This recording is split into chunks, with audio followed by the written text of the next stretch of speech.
Hey guys, Crafty Gamer here, bringing you the first impressions of Madden NFL 13. I've promised you guys. Going to be doing this over a game, an online ranked match versus the Jets. This guy was a hell of a jackass. He would go for it on fourth down no matter where it was on the field. And that alone puts you in the jackass category. And well, you'll see how the game plays out, and I'll stop and talk about the game occasionally when it's warranted. But first, let me get into my impressions. I'll start off with defense. I've spoken to this a little bit already in the previous video, but zones are just not effective. The defenders don't seem to play the ball aggressively when they're in zones. You figure that a guy in zone is watching the receiver is coming into and out of his zones, but he's also has his eyes in the backfield. So you would expect him to see the ball coming and make an aggressive play, but they just don't. Another thing that kind of bothers me, and I think that if they fix this one thing, then it would make zones usable, is that when there's no threat in the zone, the zoner will just kind of stand there with his hands on his knees and not really squeeze the field. And if they did that, zones would definitely be a more viable strategy. But right now, the only thing you can run is man. And with man, it's really effective, generally speaking. I mean, there's exceptions to that rule. But the one thing that you can say about a man defender, when he'll make a really aggressive play on the ball, which you would think it's the opposite. Like, they're more focused on the man, and they'll only make a play on the ball at the last second, and then the best chance they would be able to get would be like a swat. But guys in man get picks left and right. It's crazy. And to the exceptions to the rule, as far as man defense, those weaknesses are way too deterministic. What I mean by that is, when you see man, you know what routes are going to be open. Curl routes are going to be open. Shake routes are going to be open. Streaks are going to be open if you have enough time, and there's not safety help. So it really kind of makes it a little too easy to make your reads once you recognize the coverage. So I really wish that they would make ratings matter more in terms of man defense. Like, it should really matter on the cornerback's ratings. It should really matter on the route runners' ratings and so on and so forth. The pass rush. So let me give you my ratings out of 10. It's really subjective, but zones would be a 5, man would be a 6 out of 10. Pass rush feels like the 4-man rush is just under par, so a little bit subpar with because you get the occasional block shed and blown assignment that really make a 4-man rush occasionally effective. So it still feels like overall you need to blitz in order to limit the time in the pocket in the pocket for the quarterback. If someone, and I really haven't faced a dominant pass rushing team, so if someone out there has faced the Giants or someone like that, I'm curious to see what your guys' opinion on the 4-man rush are. But with the Titans, who have some pretty decent pass rushers, I don't get any kind of no one's scared of the 4-man rush. But I should say that the inability to move linebackers and safeties right up to the line has stopped all the crazy nanos. I suppose that there will be more nanos discovered, but the old nanos are all gone. So that's kind of good. So I give the pass rush a 7 out of 10. Run defense. Pursuit angles seem to be okay. At times I've seen defenders take angles that didn't give them a chance at making a play, but it wasn't often enough to where it seems to be a normal thing. So maybe that was just a bad rating on that particular player when I saw it. So I'm going to give run defense an 8. User control on defense. You can definitely make user plays. It's like night and day between NCAA and Madden. You can definitely strafe up, SWAT, and also catch picks. I don't know what the NCAA team was doing when they released the game like that, and it's still not fixed. That's one of my biggest gripes with NCAA. But enough about NCAA. So I gave user a 10 just because I was so excited that you could make plays. Defensive keys. This is a new feature this year as far as Madden goes. It's been in NCAA. I love the idea that I can prevent my players from getting fooled on play action when it's, third and long or some situation where, I just know they're not going to run it, or they don't run it all game, but they run play actions all game. And I love that I can tell them that, look, this is a pass. The problem with it is I think it's bugged. I believe this to be a pre-play feature, meaning that you shouldn't be able to commit after the snap. But what I'm experiencing when you're like using a defensive lineman and like after the snap you get engaged and you're trying to use your right stick to disengage and do a special move, a power move or a spin move or something, you end up actually run committing. So this is a problem for people who like to play defensive lineman, which I don't typically, but occasionally, you got to switch things up. So occasionally I will do that, and I'm seeing that, when I try and use that right stick, I don't know how I missed that field goal. I hit it at like 100%, but whatever. So yeah, that seems to be a big misstep. Tell me what you guys think, if you're seeing that issue too, or if that's just me being stupid. So I gave defensive keys a 6 just because I think it's busted. And I haven't really used the run commit too much, but I'm sure it's solid. But you will get burnt if it's a pass play, which is why it's been a problem for me when it accidentally occurs. So pre-play hot routes. Thank goodness they left the setting for Madden 10 controls in, because that strategy pad was one of the worst design choices ever to come out of Tiburon.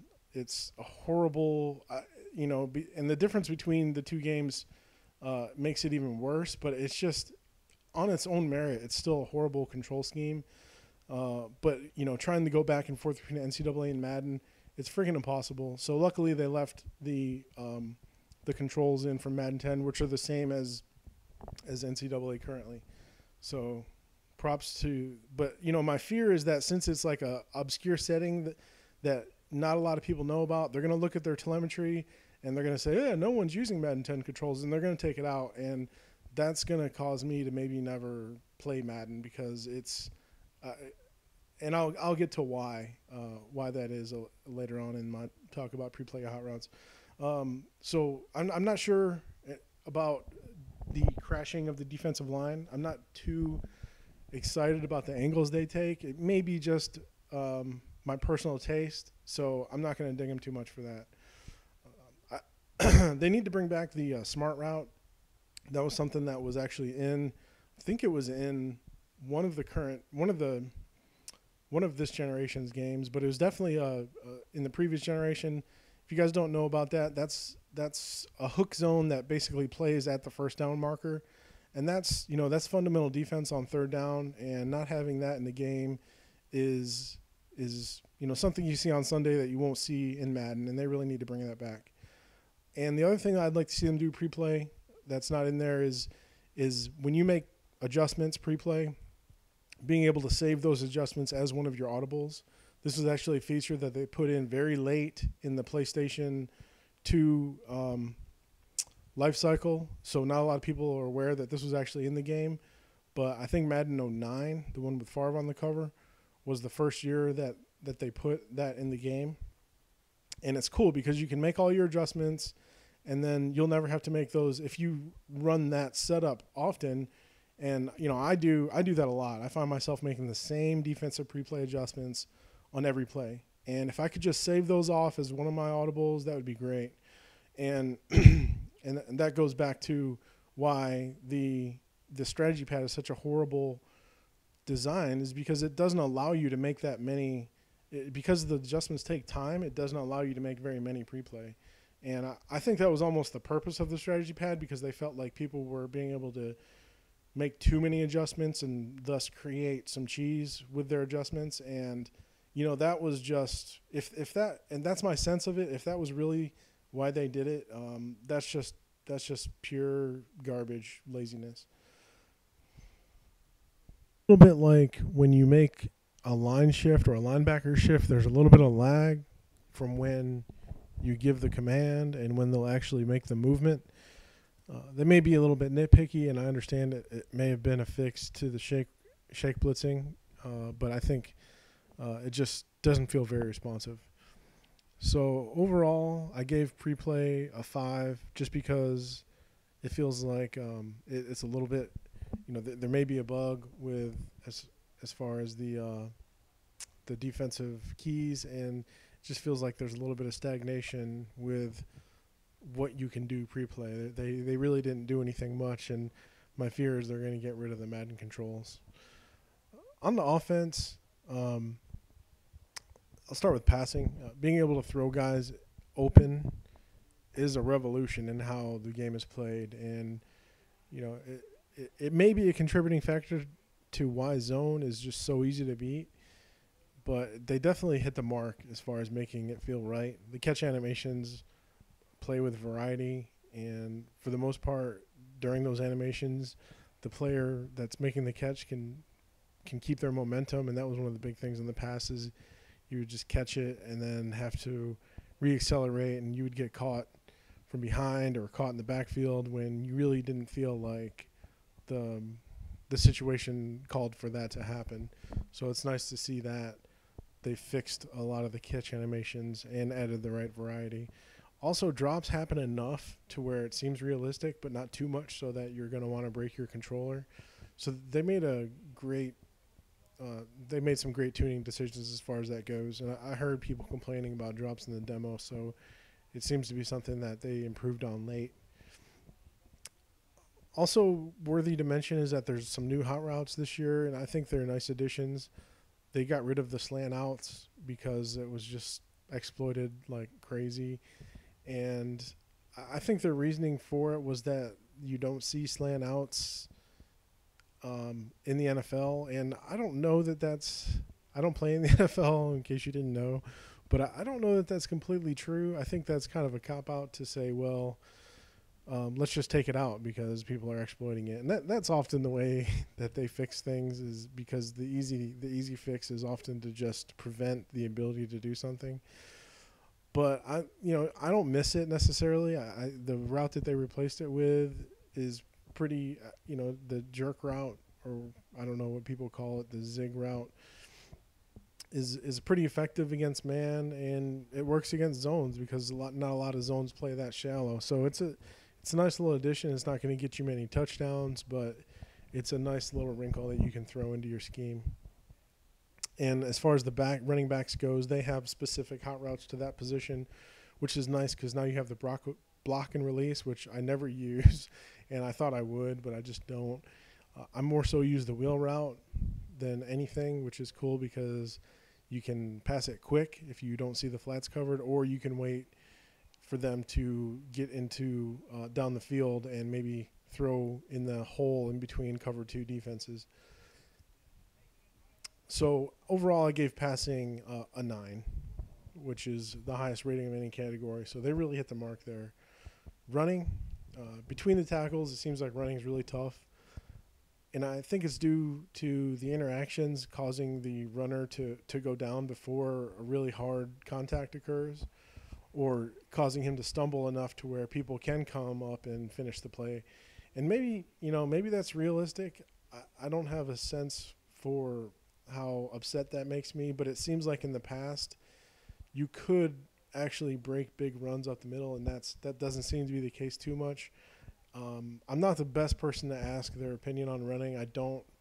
Running's not a huge part of my offense. I more so run to set up the pass and to keep the defense honest. So, I'm not the best person to ask, but running outside the tackles is definitely your best chance for breaking a big run.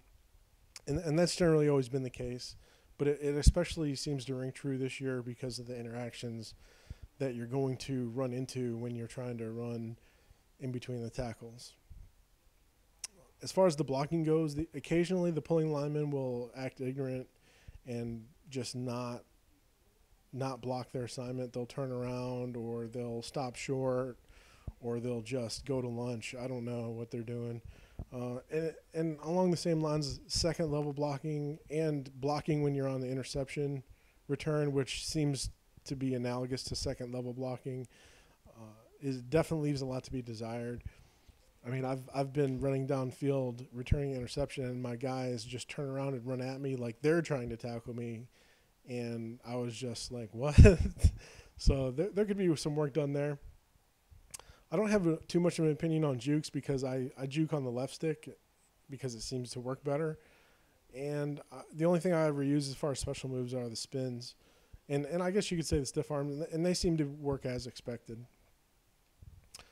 I only have a few minutes here, so I'm gonna keep burning through this. I gave running a 6. I guess you could probably say it's a 7. That may have been a little harsh, the 6. So I'm gonna go with 7 on that one. Like, really subjective. Who cares, right? Custom playbooks. You know, I really love this feature. It's not new, but I wanted to mention it because the UI that they have for the custom playbook is just so horrible. I don't know if they could have made it any more non-user friendly. There's so much wrong with it. I think I may just make a video, but basically what they need to do, the short version is take NCAA's version of the UI and just copy and paste it. It would be 10 times better. Play call. This kind of goes along with custom playbooks because you can't reorder the way the plays show up in play call. So that would help play call be a lot better if when you made your custom playbooks you could actually place certain plays in certain positions. That way you don't have to scroll to the middle of your playbook to get to the play that you like. But I in general, just the Madden play call just gets on my nerves.